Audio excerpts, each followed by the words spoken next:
Have you ever looked at your wife and quietly asked yourself, why her? Why did she come into your life at exactly this moment? Could there be something deeper at work?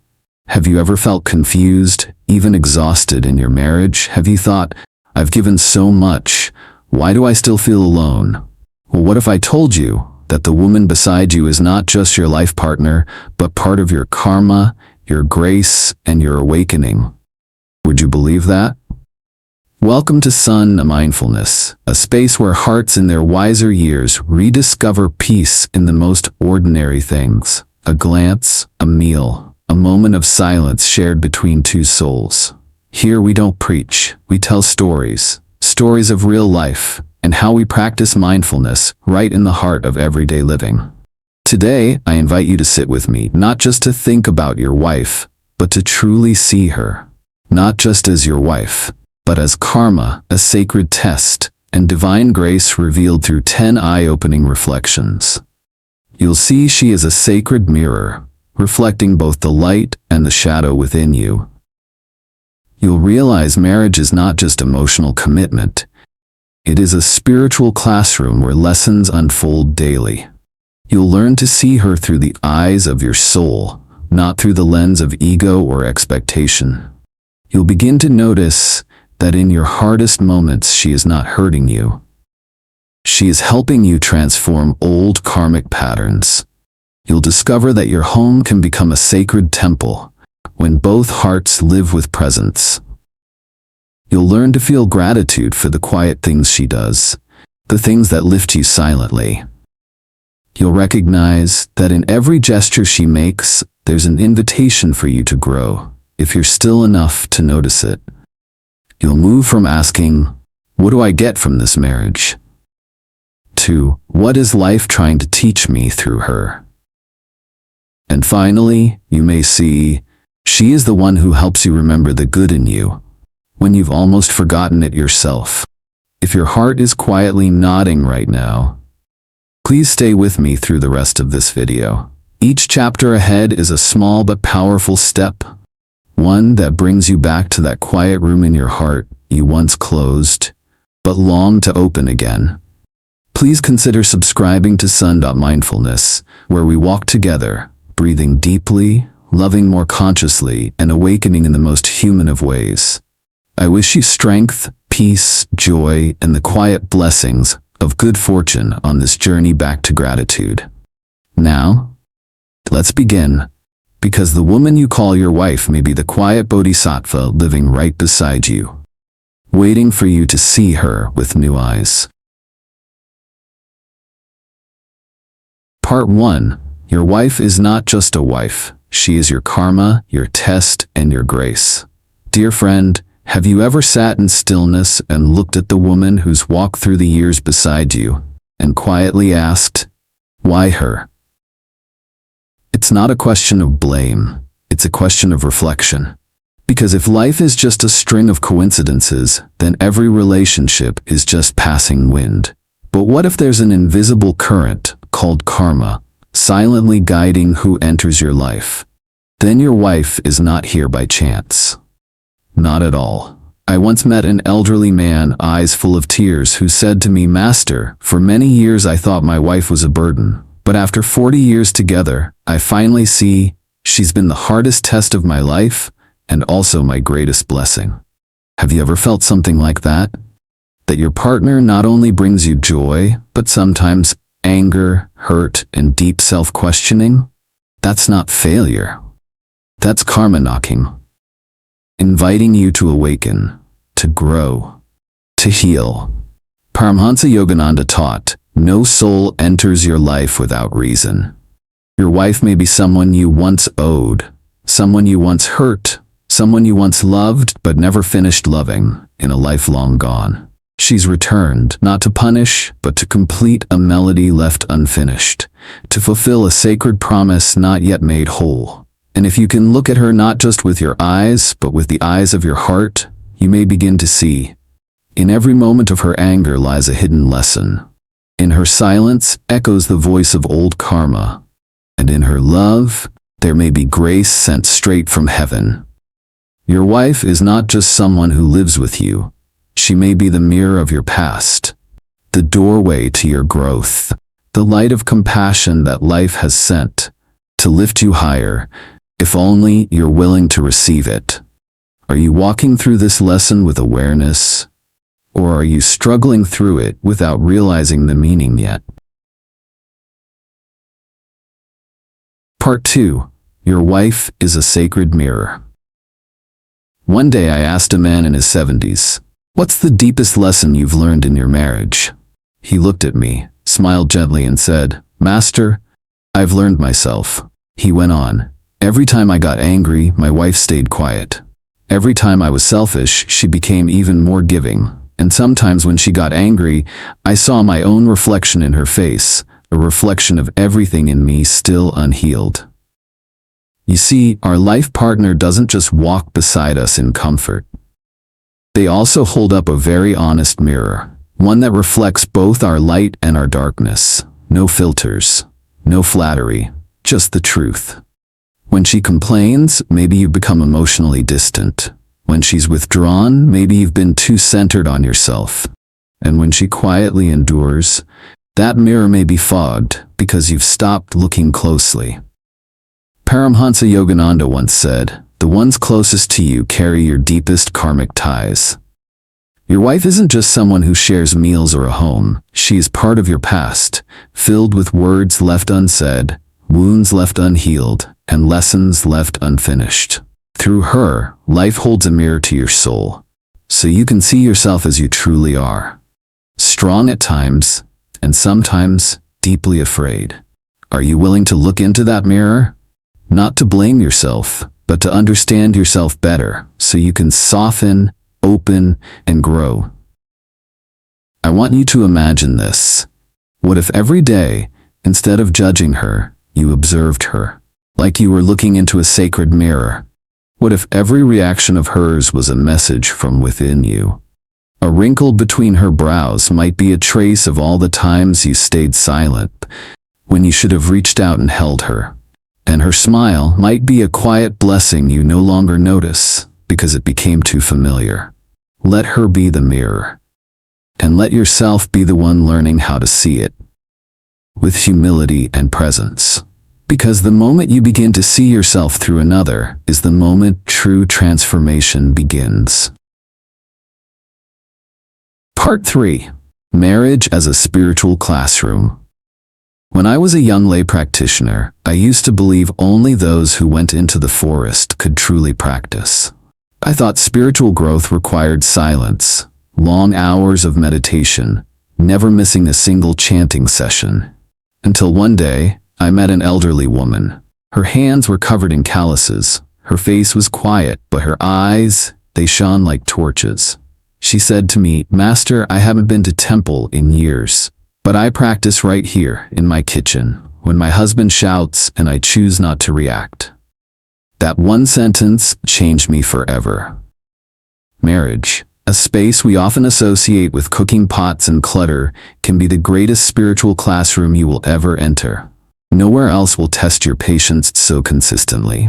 Nowhere else will refine your compassion so deeply as forgiving the same person again and again. Think about it. When your wife is upset, do you run or stay with her? When the two of you argue, do you need to be right or do you choose peace? These are the exams no teacher grades, but karma keeps perfect records. One elderly Buddhist once shared with me, "Master, when I was young, I spent years trying to change my wife. Now I see she was my spiritual practice all along. Each time I sat down and truly listened to her, was a moment I overcame my own pride." Have you felt that before? That you were training your heart by simply being patient with something small, something mundane in your married life? Yogananda once said, "Every relationship is a spiritual temple, and every reaction is either a prayer or the sound of karma echoing back to you." We don't live together to always make each other happy.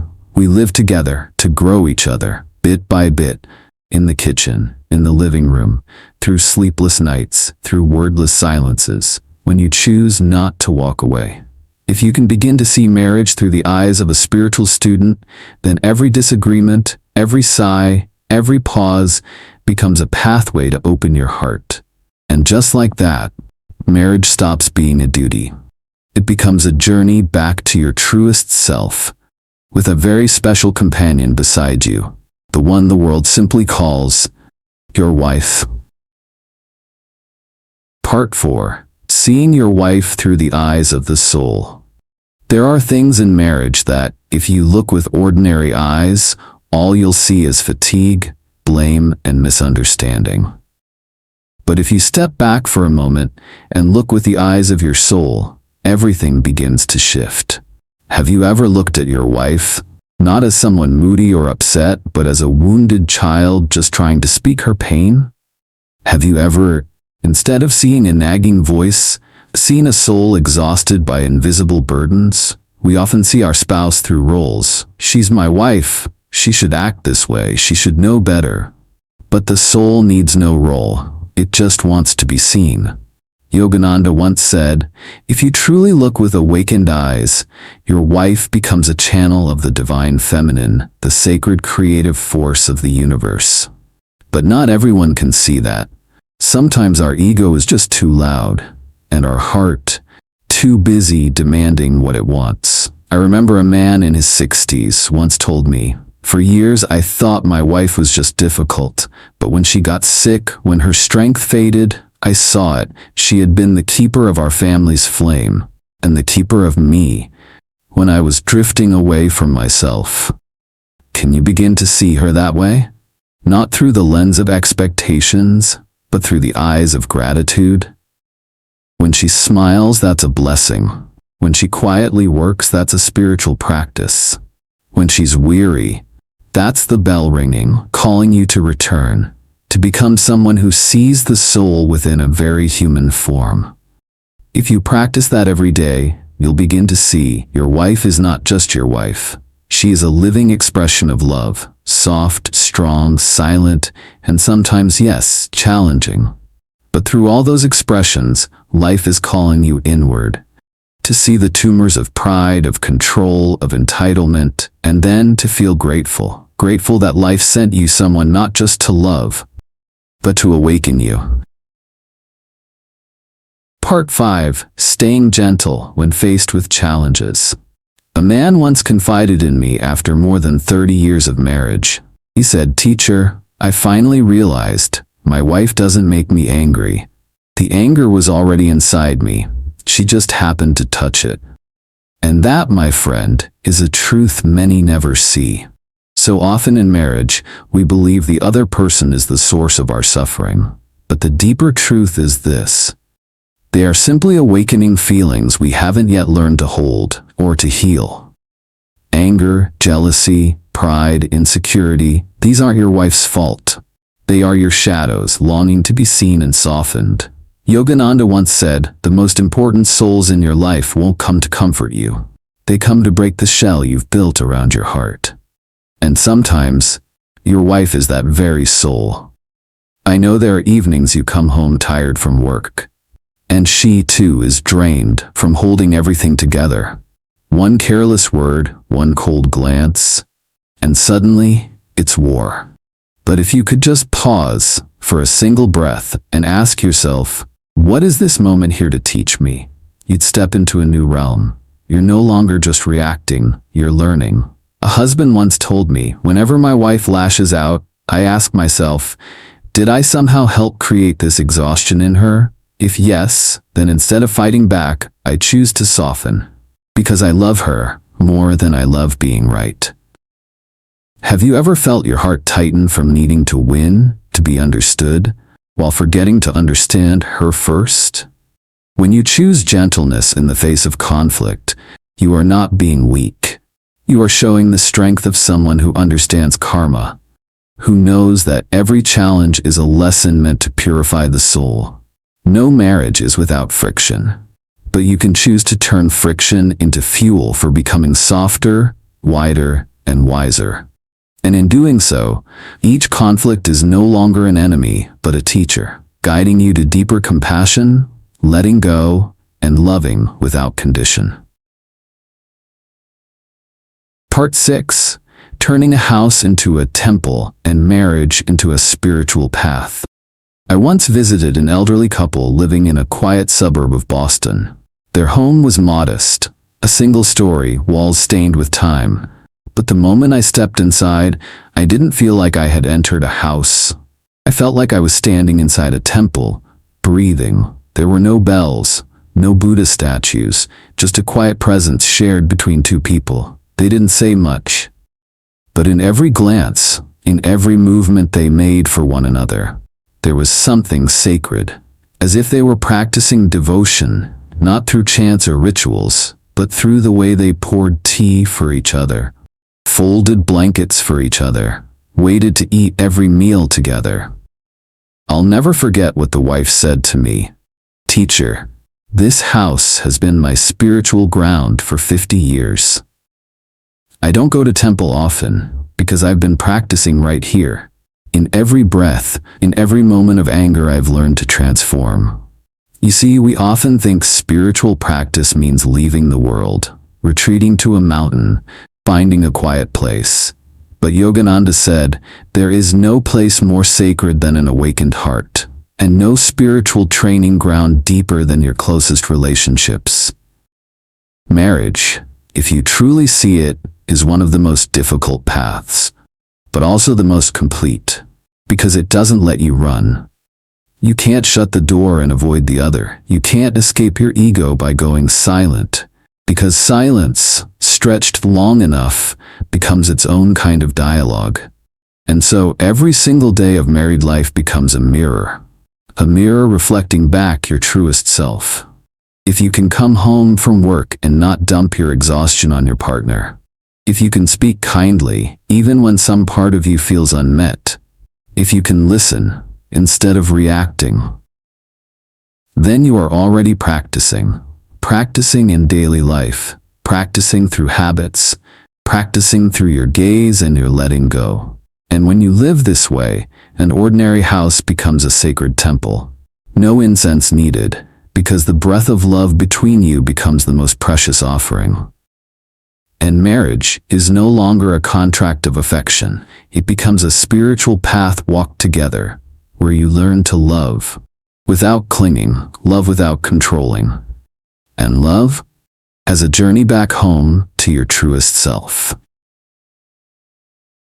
Part 7. Seeing grace and opportunity in your wife. One afternoon, I sat with a man nearing 80. His wife had passed away just a few months earlier. He didn't shed many tears, but when I gently asked, "What do you miss most about her?" he simply whispered, "I didn't realize how much I had received until she was no longer here to give." So often in life, we forget to feel grateful for the things closest to us. A warm meal, a clean shirt, a quiet little question. Did you have a tiring day? These things seem automatic, expected. But when we start living with mindfulness, we begin to see. Every small act from a wife is a gift not everyone is blessed to receive. Have you ever looked at your wife and softly said to yourself, "I'm truly lucky she's still here"? Not here as a housekeeper, but here as a soul silently holding you through life's unnamed ups and downs. Yogananda once said, "Divine grace doesn't always arrive in miracles. Sometimes it comes through the hands of a woman who lives beside you." I remember a Buddhist student once shared with me, "Teacher, my husband rarely says thank you, but whenever I fall ill, he stays up the entire night. I've come to understand. Some people don't express love in words. They express it with presence. And wives do the same. She may complain, she may nag, but she's also the one who checks your collar before you head out the door. The one who saves the ripest mango for you after dinner." We must train our eyes to see differently, to recognize grace in the ordinary. Yes, you could choose to complain that she doesn't understand you, or you could choose to say thank you, because she is still here, sharing a life with you in a way no one else could. And if you truly look deeply, you'll see in her not just a wife, but a teacher, a gentle reminder, and a sacred grace life has placed beside you to help you never forget. Love is not something we're owed. It's a privilege, a rare and quiet blessing to be honored every single day. Part 8.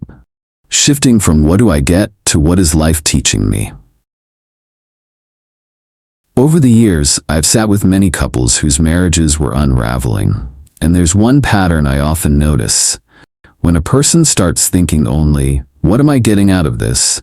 They're no longer truly loving, they're bargaining. Have you ever felt that way? One day, you look at your wife and think, I work so hard, I bring home the money, why is she always so moody? Or maybe, I've compromised so much, why won't she change? Just for me. These questions might sound valid, but they come from a very common and limited perspective. I deserve more. And the moment we get caught in that belief, we stop seeing the deeper purpose of what's happening. We miss the lesson. Yogananda once said, every person who enters your life is a teacher. And when you stop asking to receive, you begin to see what you're being taught. I once asked an older student of mine, what made you finally change your attitude toward your wife after so many years of arguments? He looked off into the distance and said, at first, I saw her as the source of all our problems.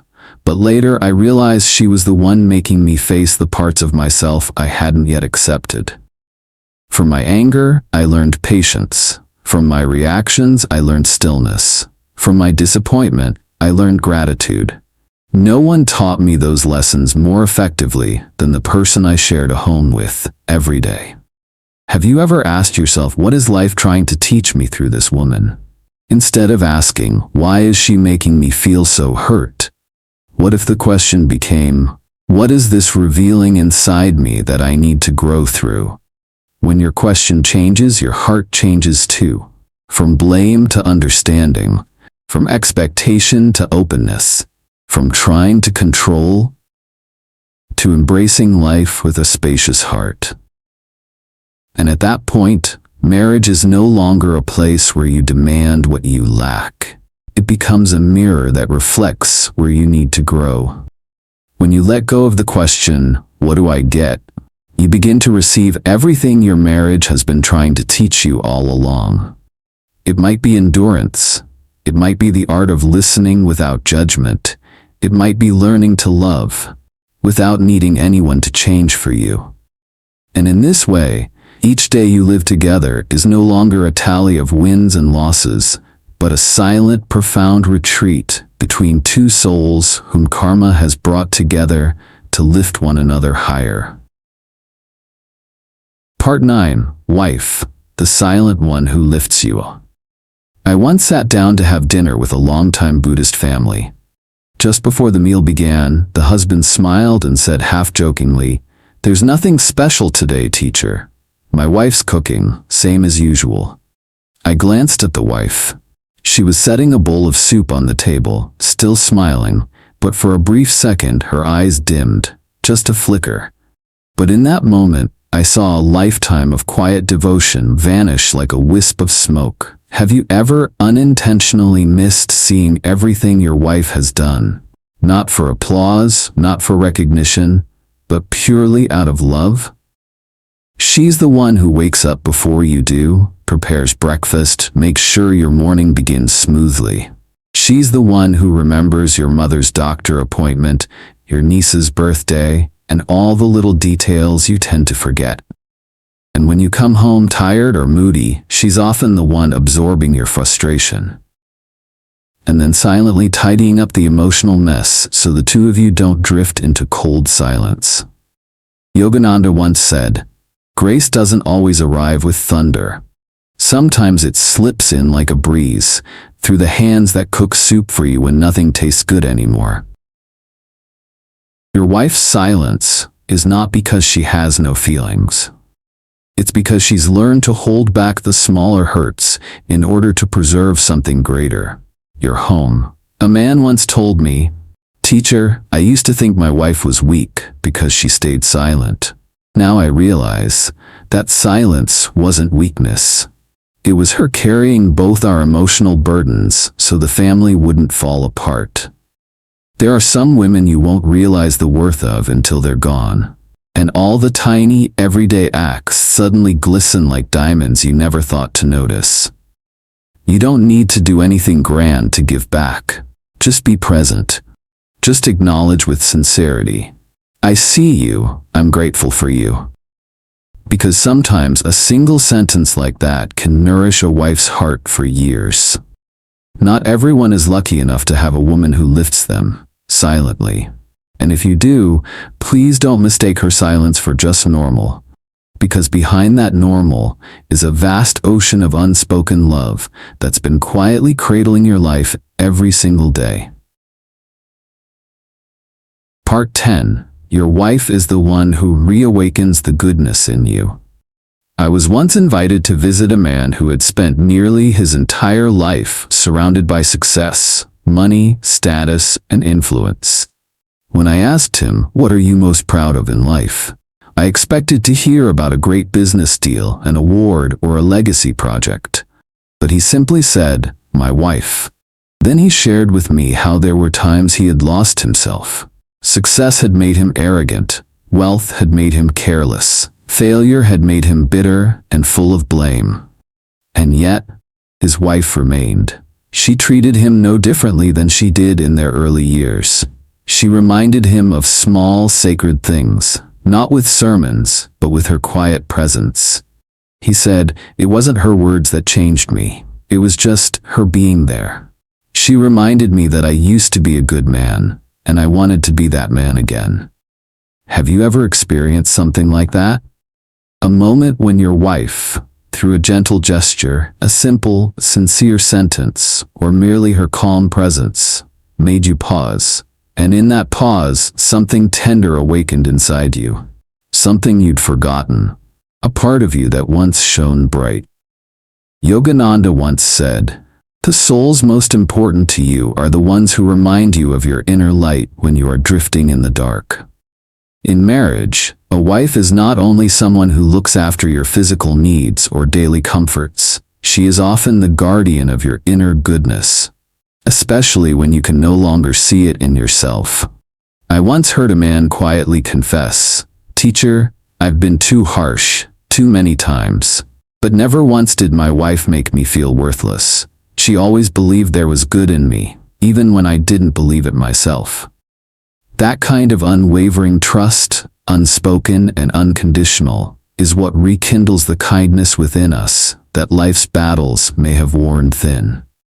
If you look at your wife with mindful eyes, she will not just appear as a life partner, but as a lamp of awareness, guiding you gently back to your better self. Sometimes that light feels faint, softened by years of stress, ego, or disappointment. But the light never disappears. You only need to stop, look again, and whisper to her, perhaps silently in your heart, "Thank you for believing in the goodness in me, even when I forgot it myself." And in that moment, you don't just rediscover yourself, you realize true love has the power to redeem. Conclusion. Meeting your wife is meeting yourself again. If you've stayed with me until now, I trust your heart has opened to a quiet, sacred space. You've seen it, haven't you? Your wife is not just your partner in life.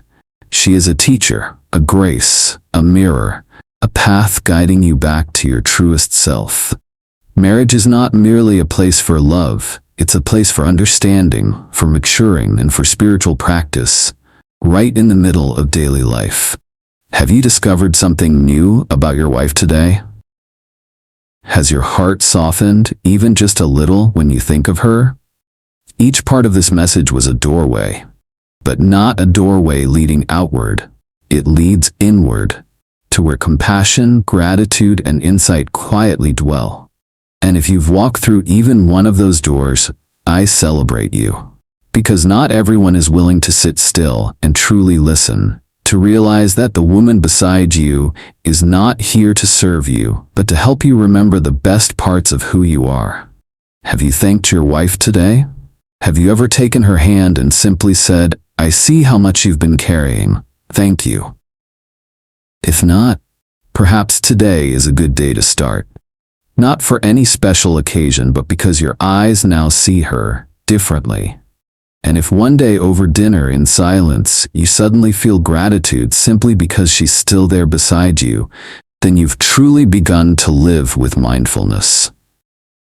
Would you like to share what this reflection stirred in you? Which of the 10 insights touched your heart most deeply? What awakened your desire to change, to grow? Please share in the comments. I will read every word. Because sometimes your story might be the key that unlocks someone else's suffering, someone who doesn't yet know where to begin. If you found value in these words, please like this video, share it with someone who may need it, and subscribe to Son.Mindfulness so we can continue exploring how to live with presence, depth, and love. The journey of awakening doesn't begin in a monastery. It begins in your kitchen, beside a cup of cold tea, in a glance that dares to truly see each other again. I wish you health, peace, joy, and the gentle protection of grace with every passing day. Thank you for being here. Thank you for listening. Thank you for choosing to love consciously.